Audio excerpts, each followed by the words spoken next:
지금까지 우리는 소아시아의 7교회 중에서 2교회, 즉 에베소 교회와 서머나 교회에게 말씀하시던 주의 음성을 들어보았습니다. 기억하시는지요? 에베소 교회는 그 많은 장점이 있었지만 그럼에도 불구하고 주님의 책망을 들어야 했습니다. 이유는 처음 사랑을 버렸다는 까닭이었습니다. 반면 서머나 교회는 예수 그리스도로 인하여서 예수 그리스도 때문에 그 믿음 때문에 참 많은 것들을 잃어야 했던, 그래서 참 궁핍한 삶을 살아야 했던 교회와 성도들이었지만 뜻밖에도 주님은 그 교회와 성도들을 향하여서 실상은 부요한 자라는 칭찬을 아끼지 않으셨습니다. 오늘 나눌 말씀은 세 번째 교회 버가모 교회를 향한 주님의 말씀입니다. 버가모 지역, 먼저 그 교회가 있는 버가모 지역에 대한 말씀을 잠깐 살펴보려고 합니다. 이 지역은 로마와 아시아를 연결하는, 그 아시아와 유럽을 연결하는 교통의 요지였습니다. 지금도 그렇지만 교통의 요지는 상업이 발달하고 무역이 발달하게 마련이죠. 그래서 이 버가모 지역은 당시 그 소아시아 지역, 아시아 지역 최고로 부유한, 풍부한 부자 동네라고 할 수 있습니다. 그럼 상업과 무역을 통해서 많은 부를 축적한 그런 도시였던 겁니다. 하지만 동시에 다른 소아시아 지역들처럼 로마 황제를 숭배하는 황제 숭배가 당연하게 이루어지는 그런 지역이었고, 게다가 이 지역은 우상, 각종 우상들도 숭배하는 그런 지역이었습니다. 게다가 한 가지 더, 이 버가모 지역은 다른 지역, 그 어떤 지역보다 이단들이 난무하는 그런 지역이었어요. 사람의 왕래가 많고 무역이 발달한 그런 지역이다 보니까 이단들도 자연스럽게 흘러들어오게 되고 자리를 잡게 되고 해서 그 어떤 지역보다 이단들이 난무한 그런 지역이 버가모 지역이었어요. 해서 생각해 보십시오. 황제의 숭배가 당연시되죠. 여러 우상들을 숭배하죠. 거기다가 수많은 이단들이 난무한 그런 지역, 신앙적으로 영적으로 참 험난한 지역이라고 할 수 있을 겁니다. 오늘은 이런 지역에 세워진 버가모 교회와 성도들에게 들려주시는, 말씀하시는 주님의 음성을 들어보려고 합니다. 물론 이 지역에도 언제 어떻게 누구에 의해서 교회가 세워졌는지는 정확하지 않아요. 물론 중요하지도 않고요. 자, 말씀을 봅시다. 12절입니다. 같이 읽죠. 12절 시작. 버가모 교회 사자에게 편지하라. 좌우에 날선 검을 가지신 이가 이르시되. 버가모 교회에는 주님이 이렇게 소개됩니다. 좌우에 날선 검을 가지신 분. 그렇다고 해서 여기서 말하는 검은 진짜 휘두르는 그런 칼날을 말씀하지 않습니다. 계시록에 기록된 검은 주로 주님의 말씀을 상징적으로 보여줍니다. 네, 계시록만큼은 이 검이라는 표현은 주님의 말씀을 의미합니다. 예를 들면 계시록 1장 16절 말씀 보십시오. 같이 읽죠. 시작. 그의 오른손에 7별이 있고 그의 입에서 좌우에 날선 검이 나오고 그 얼굴은 해가 힘있게 비치는 것 같더라. 아멘. 네, 그렇습니다. 오늘 1장 16절에서도 주님의 입에서 나오는 좌우의 날선 검, 주님의 입에서 나오는 말씀을 좌우의 날선 검으로 표현하고 있습니다. 그렇게 표현한 이유는, 주님의 말씀을 검으로 표현한 이유는 주님은 검과 같은 예리한 심판의 능력을 가지신 분이시기 때문에 그렇게 계시록은 주님의 말씀을 검이라고 표현하고 있습니다. 이 부분은 이후 16절에 다시 반복되니까 그때 다시 다루도록 하겠습니다. 13절입니다. 같이 읽죠. 13절 다 같이 시작. 내가 어디에 사는지를 내가 아노니 거기는 사탄의 권자가 있는 데라. 내가 내 이름을 굳게 잡아서 내 충성된 증인 안디바가 너희 가운데 곧 사탄이 사는 곳에서 죽임을 당할 때에도 나를 믿는 믿음을 저버리지 아니하였도다.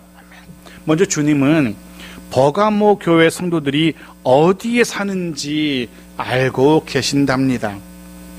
버가모 교회 성도들이 어디 살고 있습니까? 각각 사는 곳 다 다를 텐데 주님 어떻게 아신다는 걸까? 본문은 그렇게 표현합니다. 버가모 교회 성도들이 살아가는 곳, 그곳은 사탄의 권자가 있는 곳이라고 그렇게 표현하고 있습니다. 서두에 말씀드린 것처럼 버가모 지역은 우상숭배, 황제숭배가 당연시되던 지역이었습니다. 게다가 이 지역은 이단이 난무한 지역이라고 말씀드렸습니다. 버가모 교회 성도들은 그런 상황 속에서, 그런 여건 속에서 살아가고 있는 겁니다. 생각해 보십시오. 눈을 떠서 하루를 시작하는 그 순간부터 밤에 하루를 마무리하는 순간까지 우상숭배, 황제숭배의 현장 속에서 어쩔 수 없이 살아야 되는 겁니다. 하루 종일 어쩔 수 없이 이단들과 함께 더불어서 같은 공간에 머물면서 함께 이야기하고 함께 일을 하고 함께 먹고 할 수밖에 없는 그런 삶을 살아야 했던 겁니다. 당연히 온갖 종류의 유혹들, 핍박들, 이런 것들을 그들은 견디면서 살아야 했던 겁니다. 말씀을 묵상하면서 제가 어릴 적 시절을 잠깐 떠올려 봤습니다. 제가 초등학교 저학년 중 한 3, 4학년 정도 다닐 때 기억이 있는데요. 저 건너편에 있는 현대시장 아시죠? 가까운 현대시장. 제가 그 안쪽에 주택가에 살고 있었는데요. 어릴 때. 혹시 여러분 그 현대시장에 70년대 중반에 소금 공장이 있었던 거 기억하시는 분 계신지 모르겠습니다. 거기에 소금 공장이 있었어요. 저희 집 그 소금 공장 그 안쪽 골목에 있었는데요. 그런데 문제는 그 골목을 나와서 다른 게 동네로 가다 보면 길 양쪽에 깃발이 이렇게 펄럭이고 있었어요. 곳곳에. 흰색, 붉은색의 깃발. 무슨 깃발입니까? 무당의 깃발이었습니다. 희한하게 그곳에 왜 그렇게 무당들이 많았는지. 하긴 이 봉천동, 사당동 여기가 무당골이었거든요. 무당들의 집합 지역이었거든요. 무당들이 몰려 살던 지역이어서 그런지 모르지만 제가 어릴 때도 무당들이 참 많았어요. 무당의 집이 많았어요. 그 길을 지나면 야릇한 냄새와 방울소리 이런 것들을 흔하게 들을 수 있었어요. 저는 그 골목 왼편 언덕에 있는 교회를 다니고 있었는데 그 교회를 가려면 그 향을 맡아야 됐고 그 깃발을 보아야 됐고 그 방울소리를 들어야 됐어요. 그래서 이렇게 언덕을 왼쪽 올라가면 서울교회였는데도 그때는 희한하게 종탑이 있어서 종을 땡땡 치는 그런 교회였어요. 그래서 교회 가서 흥미삼아 종도 한번 치다가 연세 드시고 뚱뚱한 여조선님한테 혼도 나보고 막 그랬는데 아무 때나 치는 거 아니라고. 여하튼 그렇게 무당집의 아이들과 그렇게 지내는 그런 곳이었습니다. 버가모 지역은 바로 그보다 더한 여건 속에서 살아야 했던 겁니다. 문을 나서자마자 우상숭배자, 황제숭배자, 이단들과 어쩔 수 없이 함께 생활해야 했습니다. 사탄의 권자가 있는 곳이라는 표현은 사탄의 세력이 그만큼 강력하다는 그런 의미입니다. 그만큼 강력한 성도를 향한 유혹, 그만큼 강력한 핍박이 날마다 어마어마한 압박감으로 부담감으로 성도들을 괴롭히는 그런 삶을 살아야 했던 이들이 버가모 교회 성도들이었습니다. 그런데 그럼에도 불구하고 버가모 교회와 성도들은 그 속에서도 주님을 향한 이름을 굳게 붙들고 있습니다. 심지어 안디바라는 주님의 충성된 증인이 죽임을 순교할 때에도 믿음을 지키려다가 목숨을 잃게 될 그때에도 버가모 교회 성도들은 흔들리지 않고 자신들의 믿음을 포기하지 않습니다. 여전히 굳건하게 믿음을 붙들고 예수의 이름을 붙듭니다. 이 순교한 버가모 교회 안디바, 그가 누구인지는 정확하게 알려지지 않습니다. 전해지는 전승은 버가모 교회의 감독, 지금의 담임 목회자 정도로 알려져 있습니다. 그리고 또 알려지기는 그가 죽임을 당하는 모습은 밑에 불이 막 타오르는 가운데 벌겋게 달궈진 놋황소 위에 강제로 앉혀져서 거기서 그렇게 타 죽었다라고 전승은 기록하고 있습니다. 처참하게 온몸이 불태워 죽었다라고. 생각해 보십시오. 물론 그런 일은 당연히 없겠지만 만일에 담임 목사인 제가 신앙 때문에, 믿음 때문에 당국에 잡혀서 고문당하고 그리고 사형을 당한다 라는 소식이 여러분에게 알려진다면 여러분 어떻게 하시겠습니까? 그래도 변함없이 여기 모여서 함께 예배하시며 저를 위해 기도하시고 믿음을 지키시겠습니까? 저와 함께 똑같이 그런 순교의 자리에 이르고자 하는 그런 각오로 여전히 예배자를 지키시겠습니까? 아니면 어떠신지요? 대답은 듣지 않도록 하겠습니다. 제 마음대로 생각하도록 하겠습니다. 여하튼 버가모 교회는 자신들의 지도자가 신앙 때문에 믿음 때문에 죽임을 당하게 되었지만 그런 극렬한 반대, 박해 속에서도 교묘한 유혹 속에서도 주님의 이름을 놓지 않았던 겁니다. 실로 대단한 믿음이었던 겁니다. 성경이 자랑하는 믿음의 사람들 있잖아요. 그럼에도 불구하고의 믿음, 다니엘의 그 세 친구들처럼 그보다 더한 믿음의 소유자들이 버가모 교회 사람들이었던 것 같습니다. 죽음에 이른다 할지라도, 죽음에 이르게 된다 할지라도 그럼에도 불구하고 예수 이름을 놓지 않았던 대단한 믿음의 소유자들, 버가모 교회의 성도들이었던 겁니다. 사랑하는 창성의 성도 여러분, 저와 여러분의 신앙이 그럴 수 있기를 축복합니다.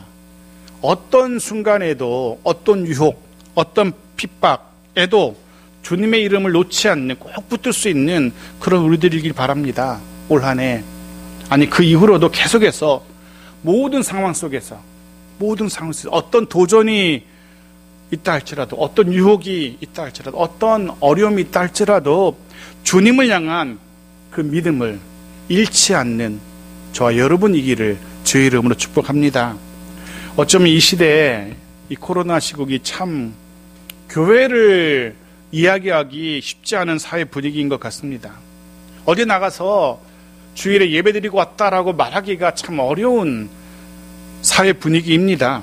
근데 버가모 교회는 더 심각한 분위기 속에서도 믿음을 잃지 않았던 겁니다.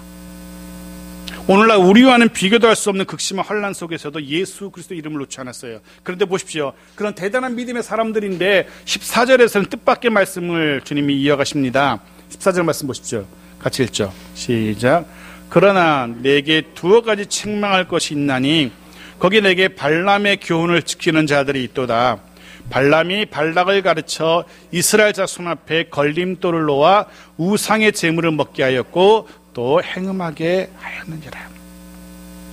그렇게 주님의 이름을 굳게 잡고 있던 버가모 교회와 성도들이었지만 그렇게 힘겨운 상황 속에서도 주님을 향한 믿음을 저버리지 않았던 교회였지만 뜻밖에도 주님의 책망을 들어야 했습니다.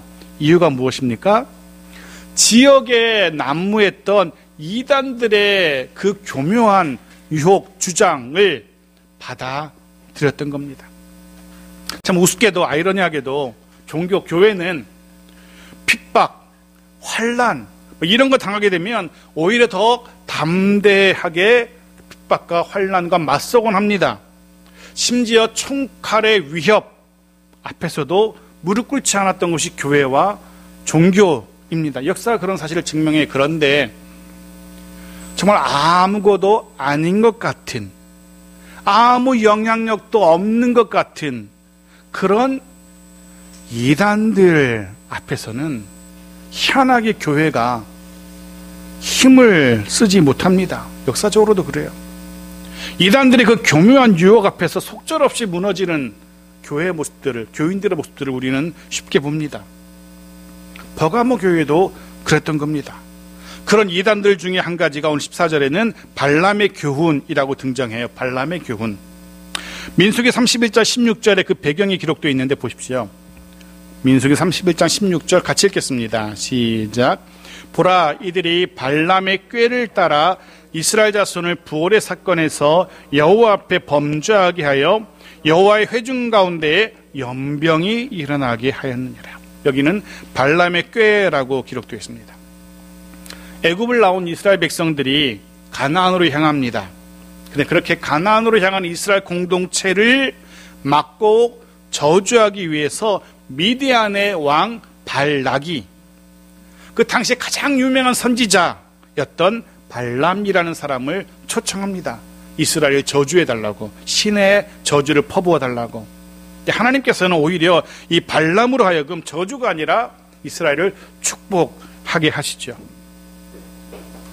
그 입을 막아서 저주를 못하게 하시고 축복을 하게 하십니다.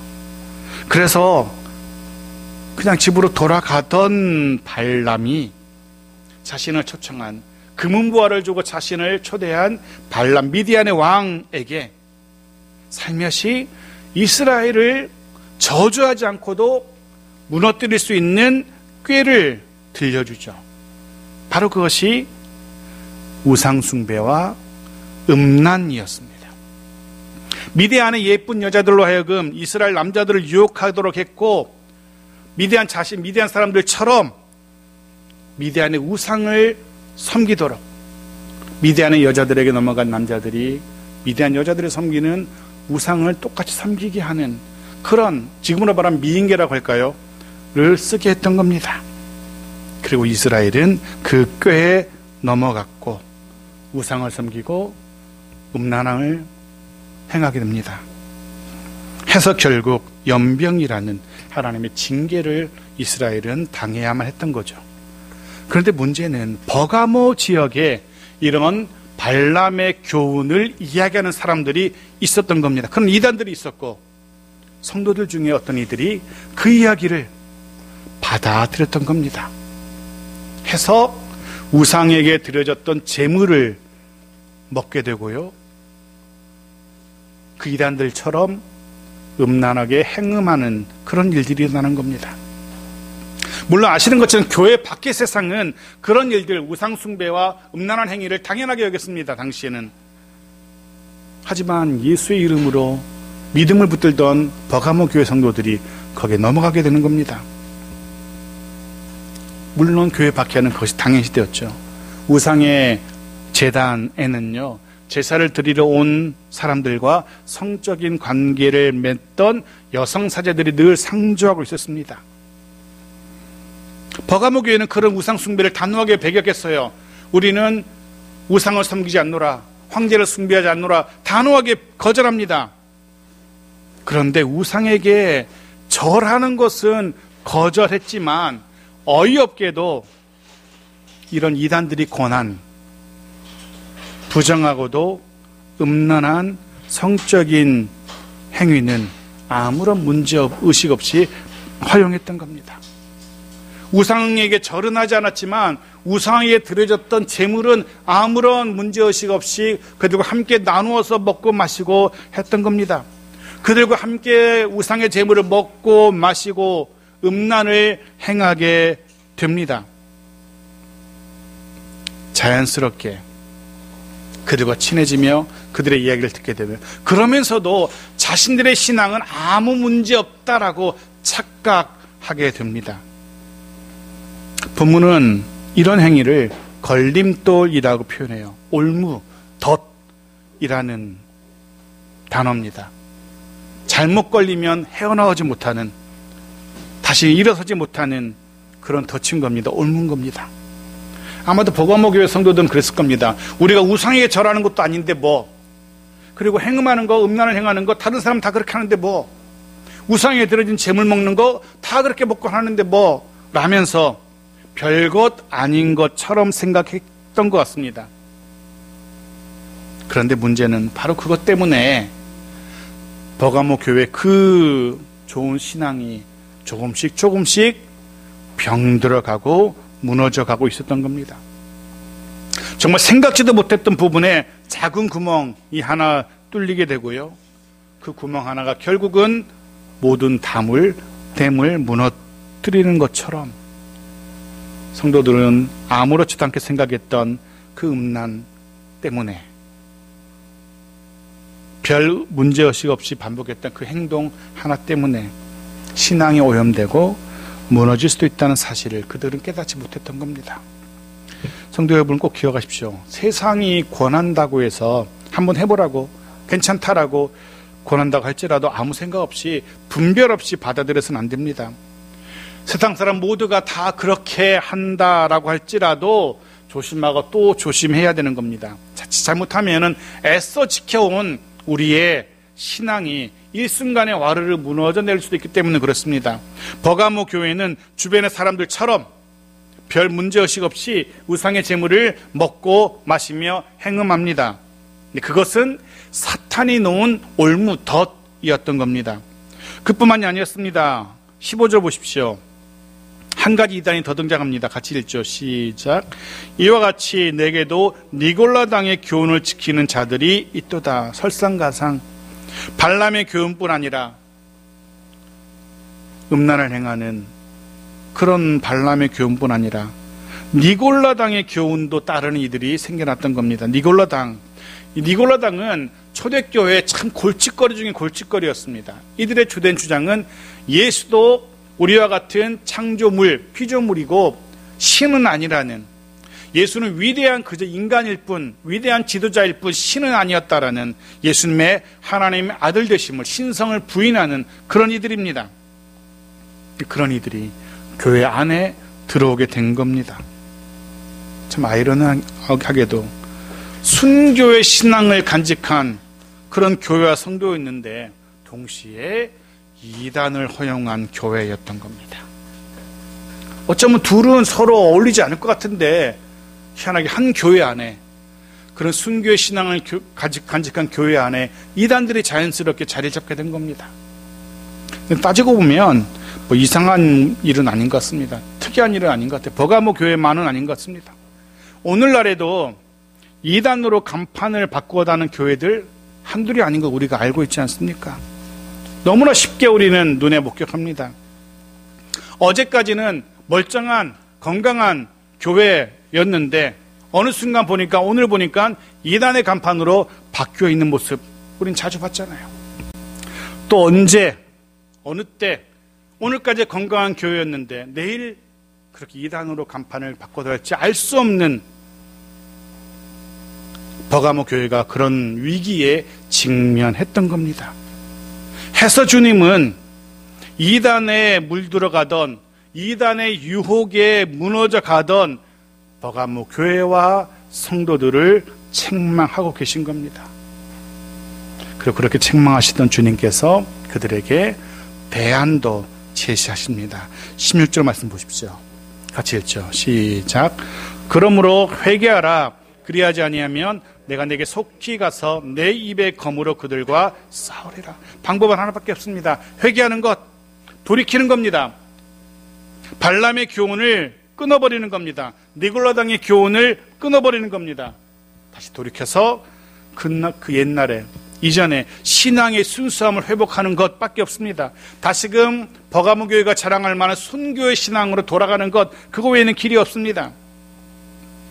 다시 한번 권면을 드립니다. 세상이 건네는 것 덥석 잡지 말아야 됩니다. 교묘한 세상의 유혹 잘 분별하셔야 됩니다. 단호하게 거절할 것은 단호하게 거절해야 되는 겁니다. 만일 그리하지 아니하면 주님 어떻게 하신답니까?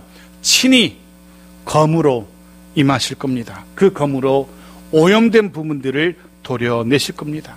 그 검으로 교회를 무너뜨리려고 하는 그들을 처단하실 겁니다. 그 검으로 이단의 교훈을 따르는 이들을 심판하실 것입니다. 주님께서 친히 그렇게 하실 겁니다. 그때 가서 주님이 칼을 빼들고 심판하시려고 오시는 그때 가서 땅을 치고 후회해봤자 소용이 없습니다. 이미 심판이 시작되면은 돌이킬 수 없기 때문에, 해서 주님이 한 번 더 기회를 주셨을 때 회개하라 말씀하시며 이제는 그만 끝내라 라고 하실 때, 그때 그 기회를 놓친다면 더 이상 기회가 없는 겁니다. 그 기회마저 놓치고 나중에 가서 후회하는 그런 어리석은 자가 되어서는 안 되겠죠. 자, 마지막 17절입니다. 같이 읽겠습니다. 시작. 귀 있는 자는 성령이 교회들에게 하시는 말씀을 들을지어다.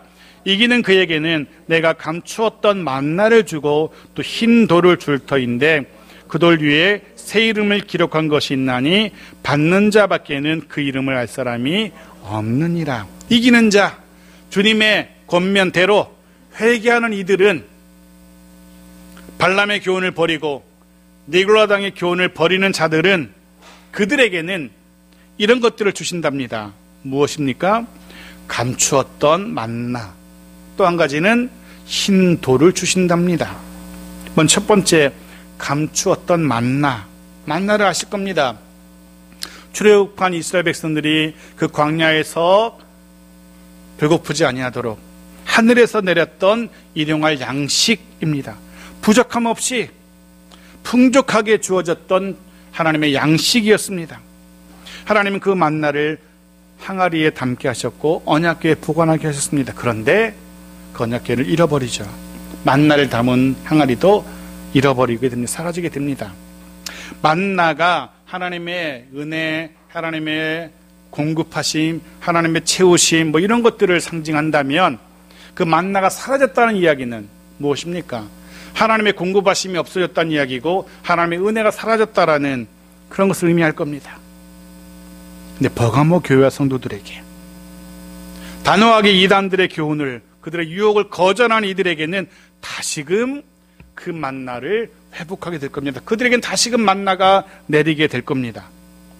이 이야기는 하나님께서 버가모 교회와 성도들에게 공급하시겠다라는, 하나님께서 그들을 책임지시겠다는, 하나님께서 그들을 인도하시겠다는 그런 약속인 겁니다.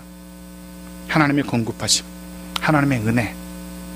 사랑하는 성도 여러분, 2022년 우리 역시 그런 주님의 공급하심 속에서 살아갈 수 있기를 축복합니다. 우리 역시 이 약속처럼 주님의 은혜 가운데에서 살아갈 수 있는 저와 여러분이기를 주의 이름으로 축복드립니다. 만나를 버가모 교회는 누리게 될 겁니다. 이 만나가 오늘 이 땅에서 누릴 수 있는 축복이라면 흰 돌은 내일 미래에 하나님 나라에서 누릴 수 있는 그런 축복이라고도 할 수 있습니다. 네, 흰돌, 하나님 흰돌을 주신답니다. 주님이 버가모 교회에게 성도들이 흰돌 주신답니다. 흰돌은 세 가지로 해석을 할 수 있습니다. 당시의 법정에서 사용하는 돌로 해석이 되는데요, 당시 법정에서 재판하는 사람들은 죄가 있다라고 고발된 사람을 판결할 때 판결해보고 무죄면 흰 돌을 제시했고, 그가 유죄면, 죄가 있으면 검은 돌을 제시했다라고 합니다. 그러니까 재판관들이 투표를 할 때 흰 돌을 하면 그는 무죄, 검은 돌이면 유죄 해서 흰 돌은 무죄를 선언하는 상징으로 해석할 수 있습니다. 이럴 경우 흰 돌의 축복은 우리에게 무죄한 자라라고 선포하시는, 선언하시는 하나님의 판결을 이야기할 겁니다. 비록 죄인이지만 의롭다라고 말씀하신 하나님의 그런 복을 상징합니다. 또 하나, 이 흰돌은 대제사장의 의복에 박혀 있었던 보석으로도 해석이 가능합니다. 보석. 우리가 알고 있는 것처럼 대제사장의 옷에는 12개의 보석이 달려 있었고 그 보석에는 이스라엘의 이름들이 다 적혀 있었죠. 그 보석으로 해석합니다. 그렇게 해석할 경우에 이 흰돌은 하나님이 그만큼 귀하게 여기신다는 그런 또 의미일 겁니다. 마지막 하나가 입장권으로 해석을 합니다. 당시에 공연장에 입장하려면 오늘날의 입장권에 해당하는 흰 돌을 돈을 주고 사야 했어요. 그래서 이 흰 돌은 입장권, 천국 잔치에 들어가기 위한 입장권으로 해석합니다. 천국 잔치에 들어갈 수 있는 그런 축복을 누리게 하시겠다라는 그런 약속인 겁니다. 그것이 무엇을 의미하건, 이 흰돌이 무엇을 의미하건 분명한 사실은 하나님의 축복이라는 것은 분명합니다. 무죄를 상징하건 하나님 앞에 보석 같은 존재라는 의미이건 그것이 입장권이건 분명히 이 돌은 분명한 축복을 상징합니다. 저는 개인적으로 이 흰돌을 입장권으로 해석합니다. 왜냐하면 이 돌에는 이름이 새겨져 있답니다. 이 흰돌에는 이름이 새겨져 있어요. 그래서 이 흰돌에는 새 이름이 새겨져 있답니다. 아마도 새로운 예수 그리스도의 이름일 겁니다. 아무도 몰라요. 그런데 직접 그 흰돌을 받아서 손에 쥔 사람만이 확인하고 알 수 있는 이름일 겁니다. 남들은 절대 알 수 없는, 오직 흰돌을 받은 사람만 알 수 있는 이름인 겁니다. 이런 거죠. 마치 콘서트장에 입장하려면 그 입장권에 콘서트의 날짜와 시간과 장소와 좌석 번호가 정확하게 기록되어 있어야만 그 콘서트장에 들어갈 수 있잖아요. 그것처럼 이 흰돌에 제대로 된 새로운 주님의 이름이 기록되어 있는 흰돌, 이 흰돌을 가진 자만이 하나님 나라의 그 하나님의 천국 잔치에 입장할 수 있는 겁니다. 가짜 입장권, 주님의 새로운 이름이 아니라 다른 이름이 적혀 있으면 들어갈 수 없는 그 천국 잔치에 주님은 들어갈 수 있도록 정확하게 새 이름이 기록된 흰돌을 주시겠다는 겁니다. 버가모 교회는, 아니 이 시대에도 이단의 가르침, 이단의 유혹 단호하게 거절하는 모든 교회와 성도는 이런 축복을, 만나의 축복, 흰돌의 축복을 누리게 될 겁니다. 바라기는 올 한 해 우리의 공동체 역시, 우리들 모두 역시 그 어떤 이단의 유혹 또 용납하지 않는 그런 공동체이기를 소원합니다. 언제나 신앙의 순수함, 열심을 잃지 않는 우리이기를 소원합니다. 예수 그리스도의 이름만 꼭 붙들고, 그리하여서 이 땅에서는 하나님이 공급하시는 만나의 축복을 누리고 장차는 흰돌의 축복을, 그 천국 잔치에 들어갈 수 있는 흰돌의 축복을 누릴 수 있는 우리 모두이기를 주의 이름으로 축복합니다.